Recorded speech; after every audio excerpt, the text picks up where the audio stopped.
السلام عليكم.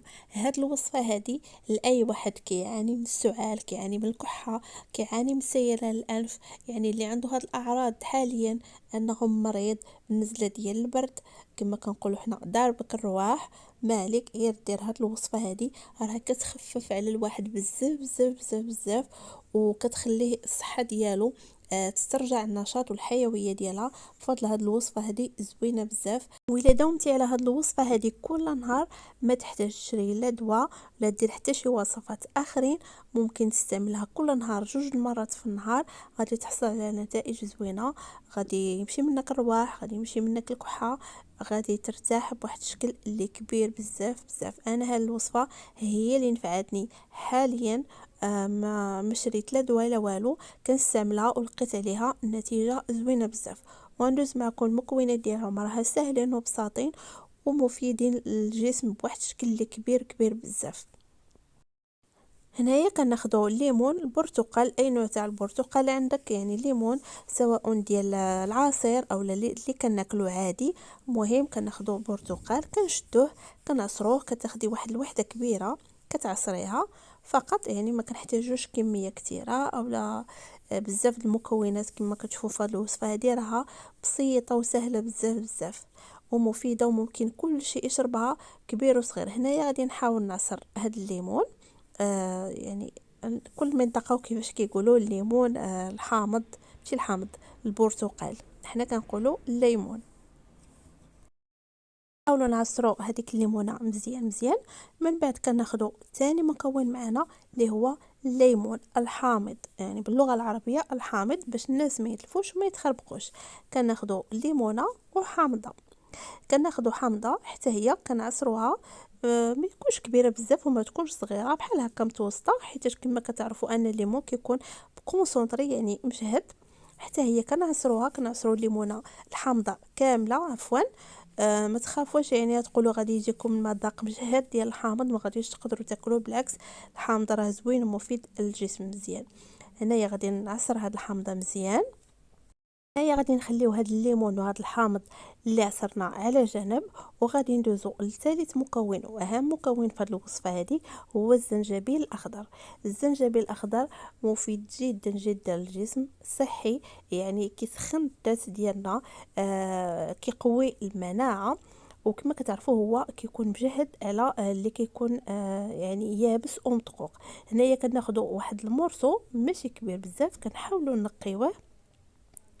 اللي ما عندوش الزنجبيل هذا ممكن يستغنى عليه ويدير يعني سكينجبير العادي اللي كيكون مدقوق. كنحاولوا نحكوه واحد شويه. كما كتشوفوا خديت مجرد مرص صغير، ما تكتروش باش ما تجيكمش يعني المذاق ديالو مر بزاف وما تقدروش تشربوه، يعني حيت هو مجهد. كناخذ واحد الراس صغيور فقط، كنحكوه هنايا في هاد الحكاكه.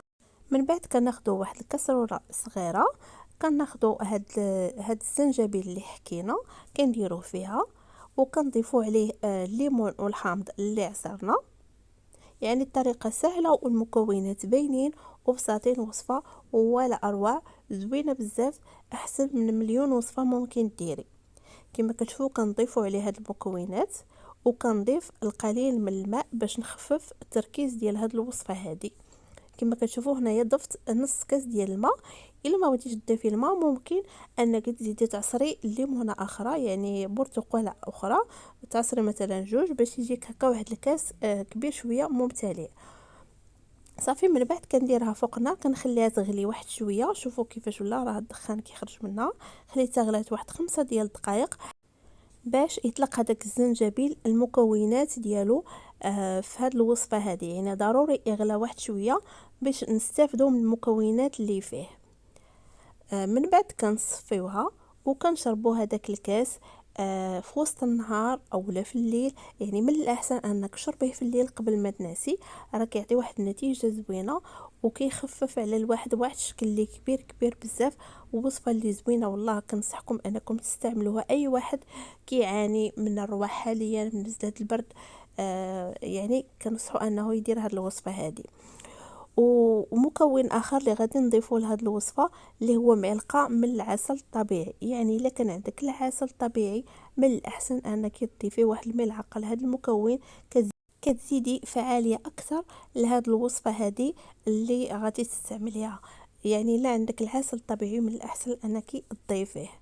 كتكون هذه هي الوصفه ديالنا زوينه بزاف. من الافضل انك تشربيها في الليل، يعني اخر حاجه قبل ما تبغي تناسي، اولا تشربيها وسط النهار وتبقاي واحد شويه، ولكن ما تعرضيش للبرد وما تخرجيش يعني ضربك الهواء. الا خرجتي ضروري تكوني لابسه مزيان باش ما ضربكش البرد. علاش؟ هاد الوصفه هذه كتسخن كتدفي الذات ديالنا بواحد الشكل كبير، وكتقضي على الرواح بواحد الشكل اللي كبير بزاف وعلى الزكام.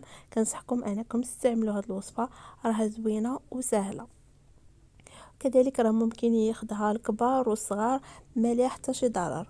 وكاضافه راه ملي تزيدوا لهداك الزنجبيل راه ما كتبقاش ديك الحموضه الحامض كتبان، يعني كيولي خفيف.